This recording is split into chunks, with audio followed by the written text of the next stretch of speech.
Identidad, cultura, riqueza y conflicto son palabras necesarias para entender la importancia del agua en casi cualquier lugar del planeta, y especialmente en Aragón.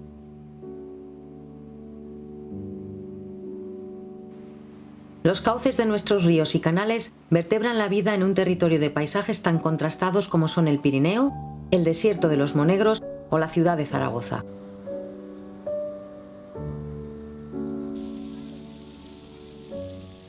Hoy día ya vemos normal que en nuestros pueblos y ciudades tengamos agua corriente en grifos, fuentes y jardines, pero ¿somos conscientes de lo que hay detrás de esa magia del agua?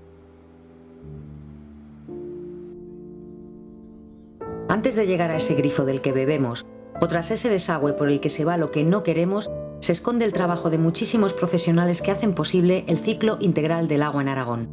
A ellos les queremos rendir un homenaje. Pero también queremos denunciar cómo en nombre de un derecho humano fundamental como es el agua, hay unos pocos que se lucran a base de proyectos faraónicos injustificados y de sobrecostes desproporcionados.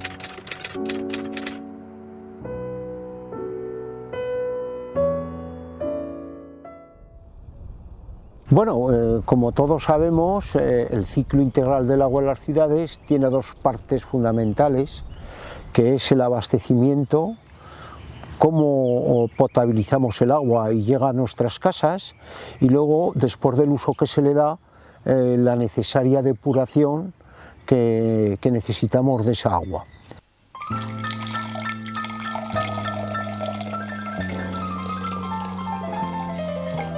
La primera parte del ciclo, el abastecimiento, hace ya tiempo que lo hemos asumido como imprescindible. Sin embargo, la depuración, hemos tardado bastante más tiempo en incorporarla a nuestras prioridades.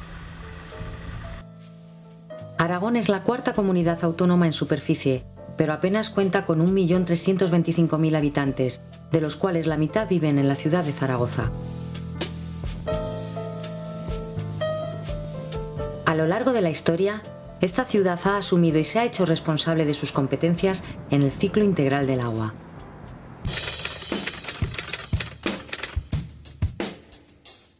El abastecimiento de agua de las ciudades está íntimamente ligado a las características geográficas de los territorios circundantes.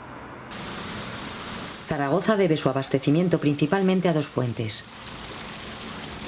En Zaragoza bebemos agua principalmente del Canal Imperial de Aragón.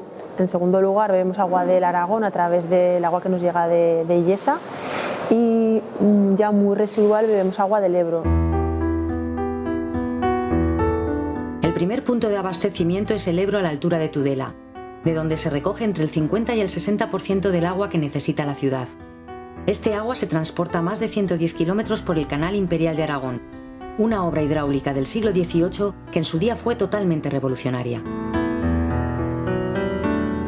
Digamos que el Canal Imperial de Aragón es la fuente de agua de boca tradicional de la ciudad, que ha estado dando un agua de calidad relativa, porque sobre todo ha tenido problemas en los meses de verano, que sí que entre el estiaje y pues por usos claro, relacionados con la agricultura ha habido más problemas de la calidad del agua, como digo, sobre todo en los meses de verano.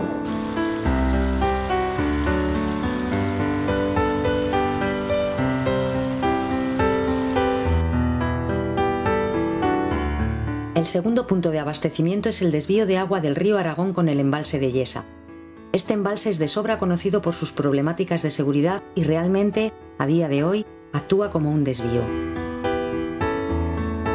Su faraónico y controvertido proyecto de recrecimiento se intenta justificar con el abastecimiento de Zaragoza, aunque realmente la mayor parte del agua derivada se usa para regadío y agricultura. Se han movido unos milímetros hacia arriba. Las lluvias y sobre todo estas obras, las de recrecimiento de la presa, han provocado que toda esta zona, incluida varias urbanizaciones, ya se hayan desalojado, pero algunos informes aseguran que hay que ir más allá.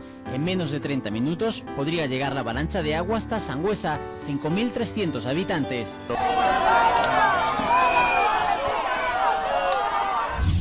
La traída de aguas de Illesa, que ya lleva unos años funcionando, pues nos garantiza tener agua de calidad todo el año. Nuestro planteamiento político es que consideramos que no necesitamos el recrecimiento de Yesa para el abastecimiento del agua de la ciudad. Con la cantidad que nos está llegando ahora de Yesa, que es aproximadamente entre el 30 y el 40% del agua que bebemos en la ciudad, es suficiente. O sea, no necesitamos un Yesa recrecido para poder tener agua de calidad de boca en Zaragoza. El agua desviada del río Aragón al embalse de Yesa, de gran calidad, se transporta hasta el embalse de la Loteta. Bueno, aún no. La capacidad del embalse de la Loteta es de 97 hectómetros cúbicos, equivalentes al consumo de Zaragoza y los pueblos del entorno durante un año. Desde aquí partirá la red que distribuirá el agua a la capital aragonesa y al resto de poblaciones. El abastecimiento del agua de Zaragoza, que proveniente del Pirineo, proveniente de Yesa, contaba con una pieza de regulación intermedia, que es el embalse de la Loteta.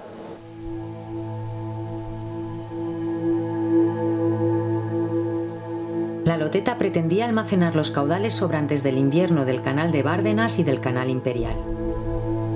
Supuestamente iba a ser el espacio donde confluyera el agua del Pirineo, también está cerca del canal Imperial de Aragón, quiero decir que era, bueno, pues podía haber sido una buena idea.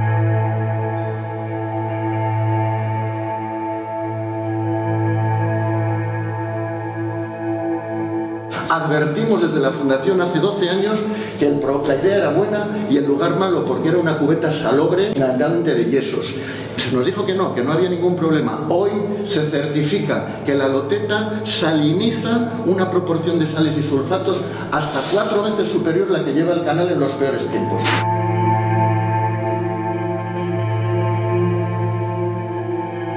Ha costado ya casi 100 millones de euros y tiene una serie de problemáticas, sobre todo de disolución de sales que empeoran la calidad del agua que se almacena allí, y además también de filtraciones que hacen que el embalse por ahora lleve unos cuantos años todavía con la prueba de carga y no tenga avisos de que vaya a funcionar, porque ya había estudios por parte de diferentes expertos en la materia que cuestionaban esta pieza y su capacidad de dar agua de boca.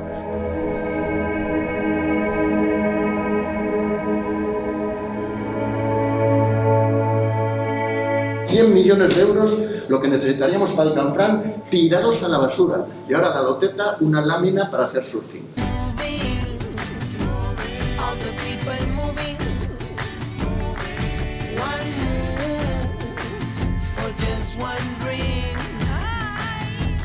El alcalde de uno de los pueblos que está al lado vio que era una oportunidad también de tener un espacio turístico, un pantano. Bueno, pues vamos a hacer un camping justo al lado de la Loteta.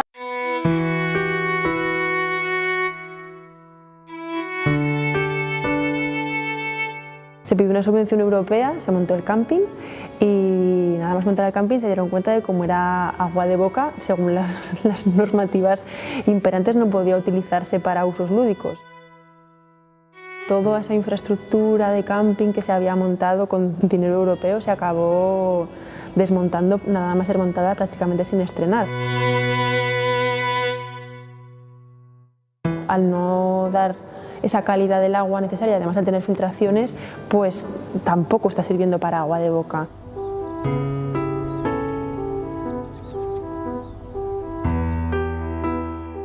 Aun sin la pieza reguladora de la Loteta, el agua entra en Zaragoza a través de los depósitos y estación de tratamiento y potabilización de Casablanca, donde se asegurarán las garantías del suministro y será introducida en la red. En Zaragoza tenemos una gestión directa del agua. Las grandes decisiones se toman por el ayuntamiento, por gente como yo, que somos funcionarios del Ayuntamiento de Zaragoza. Algunas tareas están desarrolladas por empresas, pues bueno, la lectura de contadores, la limpieza de los alcantarillados, etc. Pero bueno, la toma de decisiones a la hora de invertir dinero y tal recae en funcionarios públicos que no tenemos otro interés que el interés de que la cosa funcione bien y que la ciudad pues cada vez gestione mejor su servicio.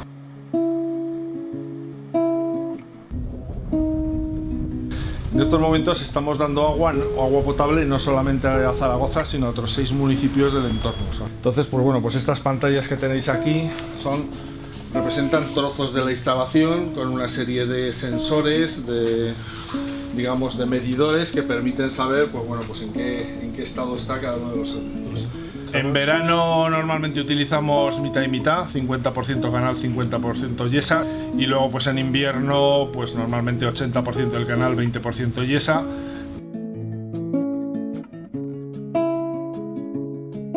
Para estar seguros de que el agua es potable hay que controlar 60 y tantos parámetros, de tipo químico, de tipo bacteriológico, incluso de tipo radioactivo, etcétera, etcétera. Al final, pues bueno, pues para comprobar que el agua es potable, pues hay que hacer una serie de análisis y comprobar que estamos dentro de los niveles que la normativa permite. Evidentemente, el agua que se distribuye no es agua pura en el sentido de H2O, sino que lleva una serie de cosas, pero vamos, siempre que todas esas cosas estén en cantidades suficientemente pequeñas, pues no pasa nada y no supone ningún problema para la salud.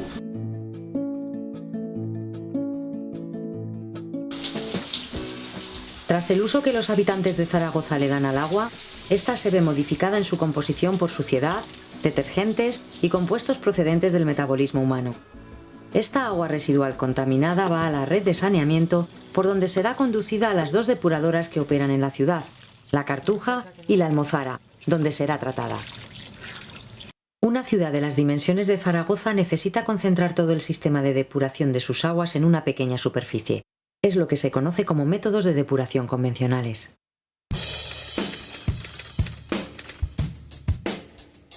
Digamos que a este tipo de instalaciones lo que llegan son las aguas domésticas de los usos habituales de todos nosotros, pues lo que es la actividad humana, más una parte de lo que es la actividad industrial, de lo que es la industria que tiene la ciudad de Zaragoza. Entonces, lo que se intenta reproducir con estos modelos de depuración es lo que naturalmente hacen los ríos, la degradación de la materia orgánica y la depuración de las aguas. Se trata de, en una instalación pequeñita, concentrada, acelerar todos esos procesos naturales para evitar que tenga que ser el río el que tenga que sufrir ese proceso de depuración. El agua residual arrastra gran cantidad de objetos y materiales, desde arenas hasta objetos tan grandes como escobas o incluso lavadoras, pasando por las nada inofensivas toallitas higiénicas. Estos objetos pueden ser perjudiciales para el sistema de tratamiento, por lo que son retirados mediante fosas, grúas, tornillos sin fin, rejas y finalmente mediante un desarenador desengrasador. Tras este primer proceso, el agua sigue conteniendo muchos materiales en suspensión como limos y arcillas, que se eliminan por gravedad en el sedimentador primario. El agua, cada vez más limpia, entra en el reactor aeróbico, que es el corazón de la depuradora. Allí viven millones de bacterias que degradan casi cualquier tipo de sustancia y suciedad que se encuentre en el agua. Estas comunidades bacterianas utilizan dos mecanismos distintos: descomponerlos en CO2 o integrarlos en su propia biomasa. Simplificando, podríamos decir que obtienen su alimento de la suciedad del agua. El agua saliente de estos reactores lleva gran cantidad de estas bacterias en suspensión, por lo que es necesario retirarlas por sedimentación antes de devolver el agua al río. Ahora el agua está lo suficientemente limpia como para ser vertida al río, que continuará con el proceso natural de depuración. Los fangos sobrantes del proceso se trasladarán a los digestores, donde otras comunidades bacterianas los metabolizarán, generando gas metano. Con este proceso se generará la misma electricidad que necesita la planta para su funcionamiento. En el caso de la Cartuja, los fangos serán incinerados en grandes hornos.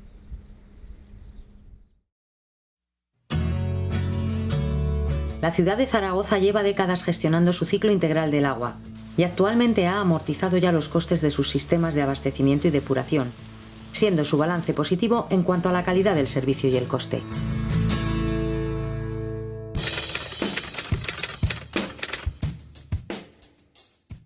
Así depura en sus aguas la mitad de la población de Aragón, pero ¿qué sucede con la otra mitad tan dispersa por el resto de los paisajes aragoneses? Para comprenderlo hemos de realizar un pequeño viaje en el espacio y en el tiempo. Desde que en 1986 entramos a formar parte de la Unión Europea, asumimos toda la normativa generada en su Parlamento, expresada en forma de directivas. En lo referente al ciclo integral del agua, y más concretamente a su depuración, son dos las normas fundamentales a las que atenernos. La más reciente y de más amplio espectro de aplicación es la Directiva Marco del Agua del año 2000, de importante contenido medioambiental.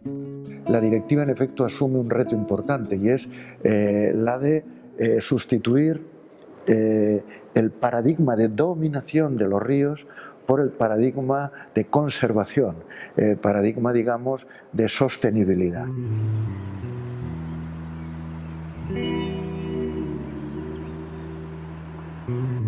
De manera que el objetivo central de la directiva es ni más ni menos que para el 2015, se decía, pero vamos a poner más tiempo, recuperar el buen estado ecológico de las masas de agua.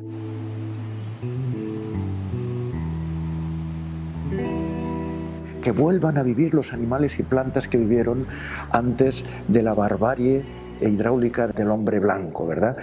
Bueno, eso es un reto ambiental de enorme importancia que pone en cuestión todas estas políticas de mega obras hidráulicas y demás, y pone en marcha un nuevo enfoque similar al que ha ido avanzando poco a poco en Estados Unidos, en Australia. Y la primera, y de mayor concreción en cuanto a su aplicación, es la Directiva del año 91 sobre tratamiento de las aguas residuales. Esta directiva, traspuesta en el año 95 a la legislación española por un Real Decreto Ley, planteaba la exigencia a todas las comunidades autónomas, coordinadas por el Estado desde el Plan de Calidad de las Aguas, a conseguir la depuración de las aglomeraciones urbanas de más de 2.000 habitantes. Con esta finalidad, en 2001, el Gobierno de Aragón crea el Instituto Aragonés del Agua, en el cual se centraliza toda la gestión de la depuración y gran parte del abastecimiento. Fue este organismo el que redactó el Plan Aragonés de Saneamiento y Depuración, un plan que, como veremos, nació condenado al fracaso económico. Eran, recordemos, años de vacas gordas, grandes pelotazos urbanísticos e inversiones en grandes infraestructuras, muchas de ellas controvertidas, de escasa utilidad pública o poca proyección de futuro.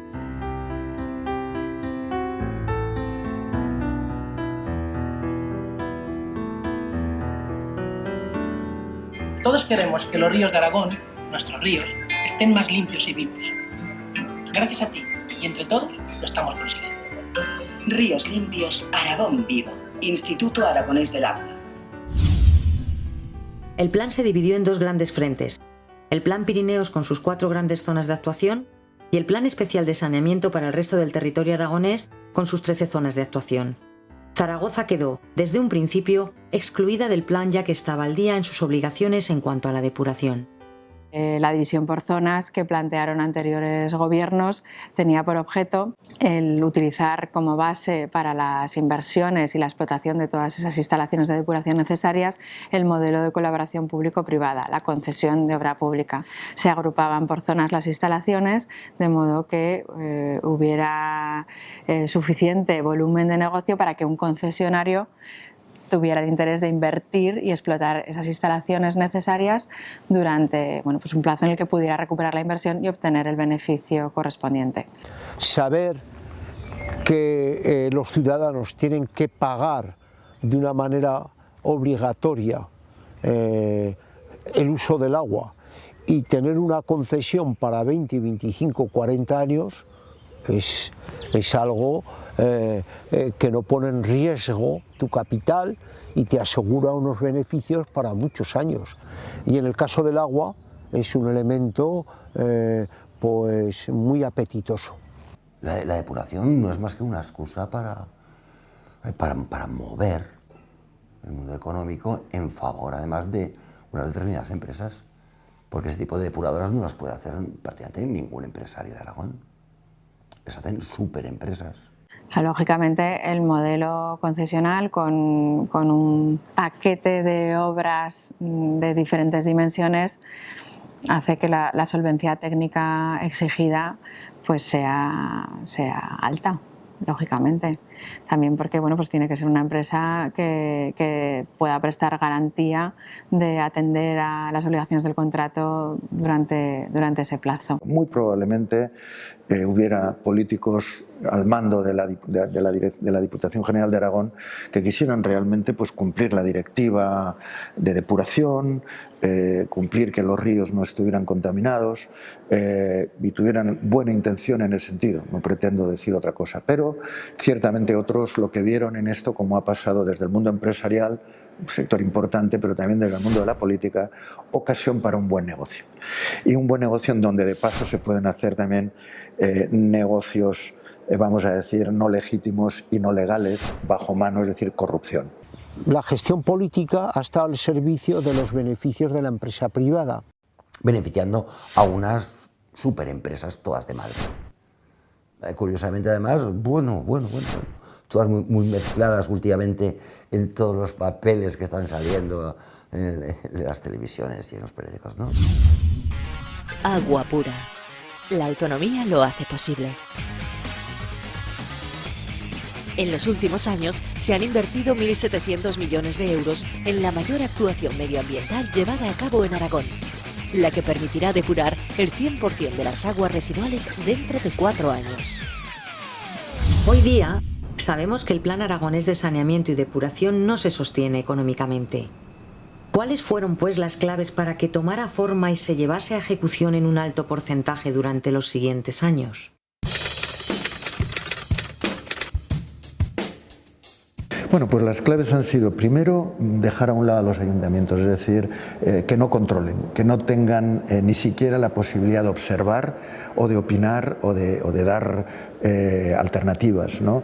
Darme vuestras competencias de depuración, que os resolvemos todo. Es decir, en vez de reforzar y empoderar a los ayuntamientos, se hizo un secuestro de competencias que los ayuntamientos aceptaron pensando que se quitaban un muerto de encima. Hoy, como dicen los alcaldes, creí que me quitó un muerto de encima y ahora llevo 3 a cuestas, ¿no? Las poblaciones, la gran mayoría de los ayuntamientos aragoneses hicieron esta concesión.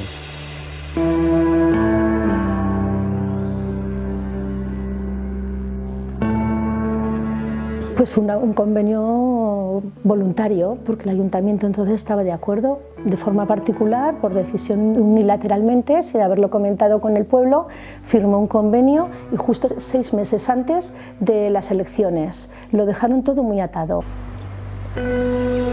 Se firmó la competencia de la cesión de la competencia de depuración a la DGA y por tanto nos metimos ya, digamos, como municipio en la rueda de la depuración oficial. Se nos envía una notificación a todos los ayuntamientos citándonos a una macro reunión.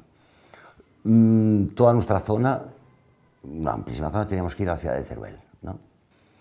Y venían más cosas en la comunicación. Decía que, dado que esto era un proyecto muy caro y que los pueblos de Aragón no tenían dinero, literalmente no tenían dinero, pues que deberíamos hacer un pleno y delegar las competencias de depuración, que son municipales, en el Gobierno de Aragón. Y claro, eso fue lo que nos molestó. El municipio tiene unas competencias y nadie tiene por qué quitárselas, no tiene por qué nadie birlárselas. Eso es ilegal, ¿no? Y que encima la excusa para quitártelas es que tú eres pobre, cuando dices, bueno, pues es que el Gobierno de Aragón realmente no es rico. El Gobierno de Aragón tiene un dinero no por sí mismo. No por sí mismo. Lo tiene tanto que administra dinero nuestro. Es decir, esto pasa a ser una cuestión de la DGA en una caja oscura que es el Instituto Aragonés del Agua, en donde se ha diseñado justamente una institución pública oscura, ¿no? Y en donde en última instancia se contrata a una empresa privada y se le dan todas las competencias por 25 años, ¿no? Lo siguiente ha sido que el propio Instituto Aragonés de Agua ha sobredimensionado las instalaciones. Es decir, se ha hecho una depuración que sirve para el doble de lo que realmente hoy se necesita. Claro, cuando a ti te sobredimensionan un 20%, dices, bueno, pues igual es prudencia. 30%, bueno, igual tal. 50%, pues están pasando. Cuando ya es un 1000%, como la depuradora de Zuera y otras, ¿no? Ya es sospechoso. Porque, claro, con ese tipo de depuradoras que impusieron, los empresarios aragoneses, bueno, para empezar, los empresarios locales estaban todos excluidos. O sea, haces una actividad económica en un pueblo y ya lo excluyes del beneficio económico. Ninguna empresa de un pueblo puede colaborar porque no tiene capacidad para licitar. Inclusive de Aragón, muy pocas. Hay casos ilustrativos. Fuera tiene una depuradora que solamente está dando rendimientos del 10%. El 90% de la instalación no se utiliza, porque en los periodos de desarrollo urbanístico incontrolado se pensaba que Zuera iba a multiplicar su población por 10 veces.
ignorar las estrictas recomendaciones enfáticas que venía haciendo el CEDEX desde Madrid, es decir, el aparato público del Estado recomendando que para ayuntamientos, municipios de menos de 3.000 habitantes no tenía sentido hacer depuradoras intensivas y que funcionaban igual de bien o mejor las depuradoras extensivas por 20 veces menos de coste. Muy pequeñas, solamente necesitas pues una fosa séptica controlada que cada 3 meses se revise y se lleve la materia ahí almacenada y se lleve a lugares de tratamiento adecuados. No se necesita más.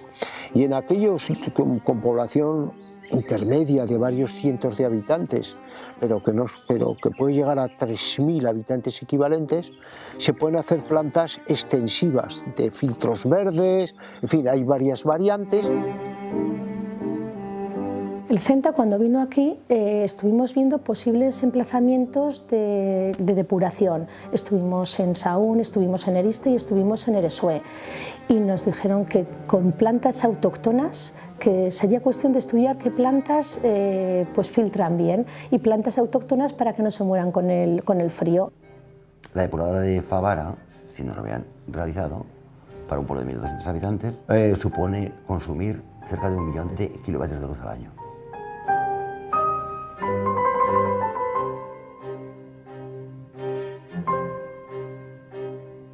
¿Qué proyecto? Es un gran proyecto, una gran depuradora de Valle que iba a depurar desde Senarta hasta Sahún, dimensionada de 15.000 habitantes a 30.000.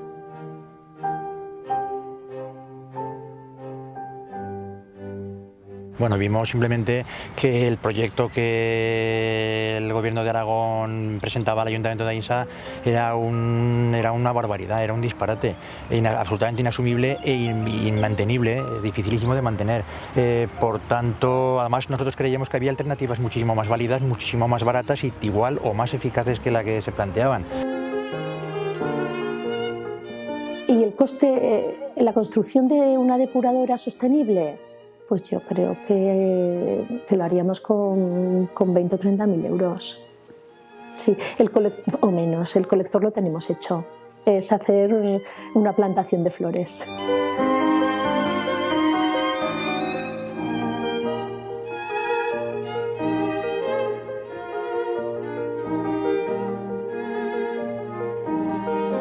Nosotros tomamos más conciencia de lo que pasaba cuando Jesús Fernández, el profesor de la Universidad Politécnica, nos explica lo que había pasado en otros sitios de España con esta tecnología, y entonces nos pasa incluso imágenes de depuradoras de hormigón abandonadas. Conseguimos que la gente se creyera lo que le estábamos diciendo que podía funcionar. Incluso el ayuntamiento. Efectivamente, el ayuntamiento en un momento determinado asumió que eso podía funcionar. Incluso comenzaron ligerísimas obras para intentar empezar a implantar se encargó la redacción del proyecto de esa planta que nosotros defendíamos, pero de repente en un momento determinado, de buenas a primeras, pues todo eso se diluyó en alguna sala del ayuntamiento y nunca más se supo. Casi todos los municipios, bien por desconocimiento técnico o bien por sucumbir a distintas presiones, fueron cediendo sus competencias en materia de depuración. El pueblo de Favara se negó a delegar las competencias y se embarcó en una gran aventura. Entonces dijimos, un ayuntamiento tiene que dar una imagen de fortaleza, tiene que decirle al pueblo, vosotros ensuciáis, tranquilos, vuestro ayuntamiento en vuestro nombre lo limpiará, no va a limpiar lo otro, nosotros vamos a ir todos, ¿no? Y así fue como no acudimos a la reunión, porque si me niego a esa solución porque quiero una corresponsabilidad entre pueblo y ayuntamiento, pues ahora tengo que solucionar el problema. Así que empezamos a buscar.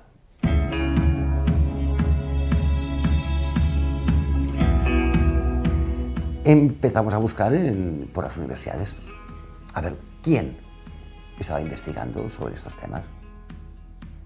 Fuimos a Madrid, estuvimos hablando, lo hicimos todo como debe hacerse. Nosotros explicamos que queríamos sumarnos a este trabajo de responsabilidad bueno, pues mi vecino en su día, pues Entre el vecino y yo limpiamos.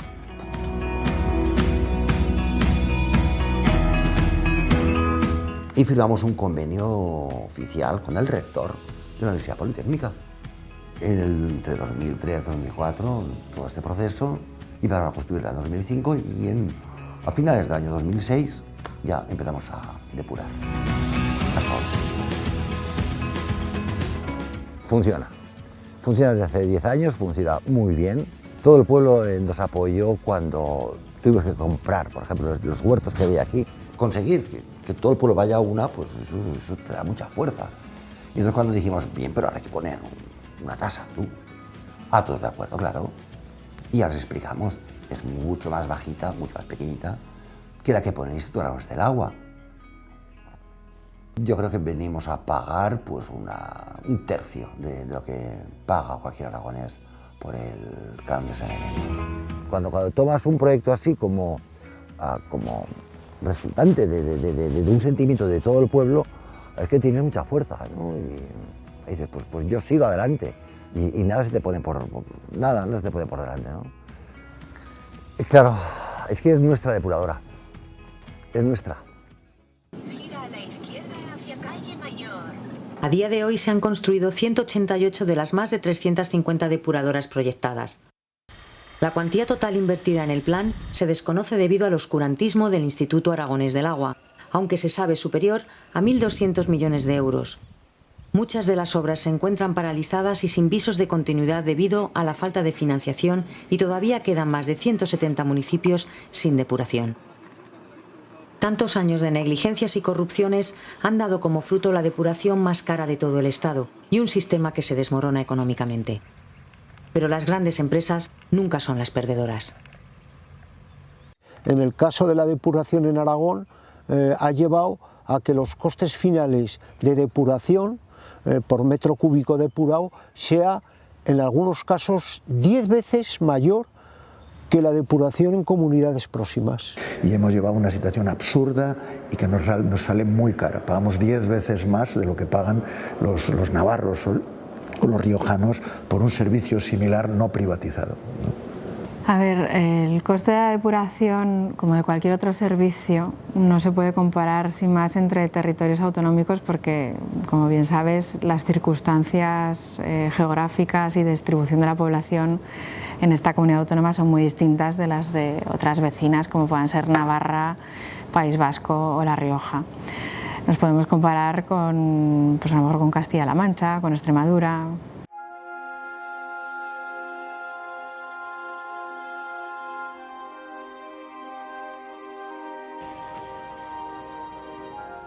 El agua es un bien público, es de dominio público. El agua es accesible a todos.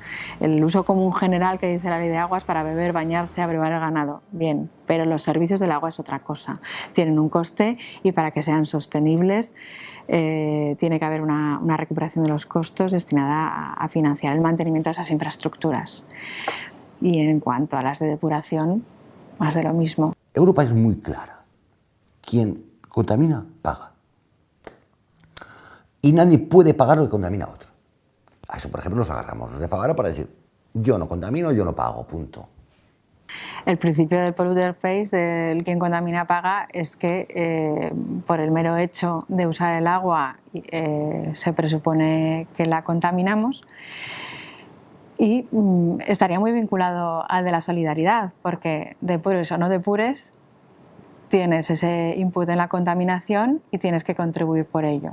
Se vendió el plan de saneamiento como una especie de montaje solidario, donde lo que tú no pagues lo pagará el otro, no pasa nada, unos y otros iremos pagando. Habría una franja en la contribución de todos los ciudadanos a sus servicios del ciclo del agua, contribución solidaria para soportar los costes de la depuración de los servicios del agua allí donde no se puede hacer economía de escala, que son las localidades pequeñas, y cualquier inversión no va a poder amortizarse ni mantenerse con lo que paguen los beneficiarios y exclusivos usuarios de esa instalación. Si estamos montando depuradoras en cada pueblo, cuyo coste entre amortización, intereses, funcionamiento, electricidad, no puede pagar en un pueblo, porque cuesta mucho más de lo que aporta cada pueblo, si no hacemos más que sumar déficits, como al final va a salir superávit. Todo no tiene sentido. Si todos pagan menos de lo que realmente gastan, ¿quién paga lo que falta? En el momento actual se está planteando que los ciudadanos y las ciudadanas de Zaragoza paguemos un impuesto directamente al Gobierno de Aragón, además de lo que es ya el propio precio del agua que pagamos al Ayuntamiento, tanto por el abastecimiento como por el saneamiento y la depuración. La aplicación del ICA en Zaragoza ciudad se está planteando de una manera unilateral por parte del Gobierno de Aragón y de una forma injusta. O sea, Zaragoza lleva invertidos a lo largo de la historia en torno a 324 millones de euros en materia de depuración y de saneamiento para la ciudad y que han sido aportados por el mismo ayuntamiento. El pago por los usuarios de Zaragoza se justifica por eso, igual que paga el ciudadano usuario del agua en una localidad que no tiene depuradora, tiene que pagar el usuario de Zaragoza que tiene depuradora, que la ha pagado ya con la tasa y la sigue pagando con el precio a Ecociudad de Zaragoza, y que tiene que contribuir a ese sistema solidario. O sea, tal como está montada, es una estafa. Funciona mientras la base es muy amplia, son muchos los que pagan, pero pocos los que tienen depuradoras. Entonces tú vas pagando y vas pagando con eso los costes de las pocas depuradoras. Pero a medida que se va ampliando el número de los beneficiados y hay más depuradoras, una de dos, o amplías la base de los que pagan sin recibir derechos o colapsa, que es como creo que está en estos momentos, colapsada, ¿no?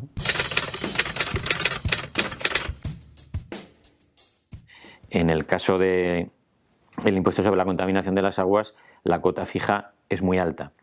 Para que nos podamos hacer una idea comparativa, en estos momentos la tarifa aplicable del impuesto tiene, en el caso de los consumos domésticos, una cuota fija de 5 euros al mes.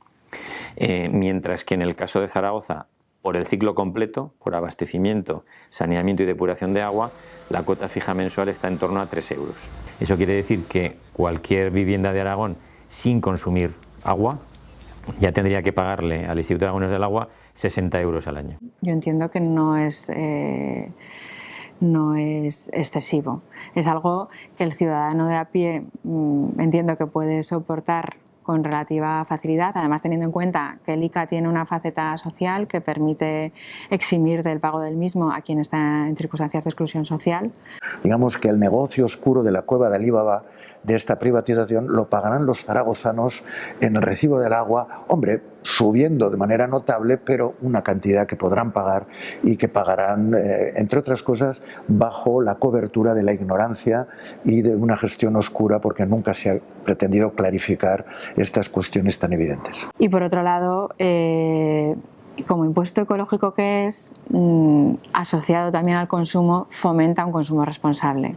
Si esas tarifas del impuesto sobre la contaminación de las aguas se han de aplicar sobre los mismos recibos o dentro de los mismos recibos en los que el Ayuntamiento de Zaragoza u otro municipio aplica sus tarifas, lo que estaría haciendo es eliminar el efecto progresivo que las tarifas de los municipios tienen con esa tarifa fija tan alta, y rompería las políticas de gestión de la demanda que venimos haciendo y que tan buenos resultados, como hemos comentado antes, vienen haciendo en Zaragoza y en otras ciudades de Aragón. El propio Instituto Aragonés del Agua en estos momentos está incumpliendo la ley que rige el impuesto, manteniendo un precio único. De este cuadro, si yo lo entiendo bien, lo relevante para Zaragoza es que nosotros estamos haciendo nuestra depuración con un coste familiar de 3 personas por familia del orden de 76 euros. ¿Sí? Eso es una familia que paga la tarifa normal. Normal. La normal. Y que cuando nos hagan pagar el ICA, tendremos que pagar el doble. Eso es lo que tiene que saber la gente de Zaragoza. Y eso no es solidaridad con núcleos pequeños, eso es pagar el agujero negro de la cueva de Alibaba. Y eso ya tiene que llegar a la gente de Zaragoza. Y las asociaciones de vecinos tienen que saberlo. Y algo hay que decir.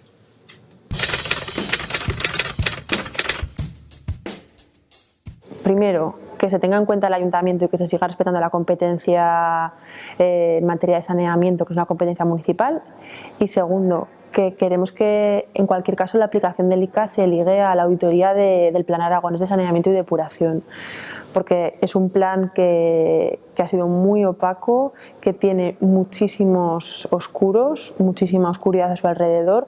Lo primero eso, ¿no? Hacer una auditoría y que Zaragoza se plante, de manera que si Zaragoza se planta no le queda más remedio a la DGA que realmente levantar las alfombras y ver qué pasa, porque el sistema ya ha colapsado sin Zaragoza, ¿no?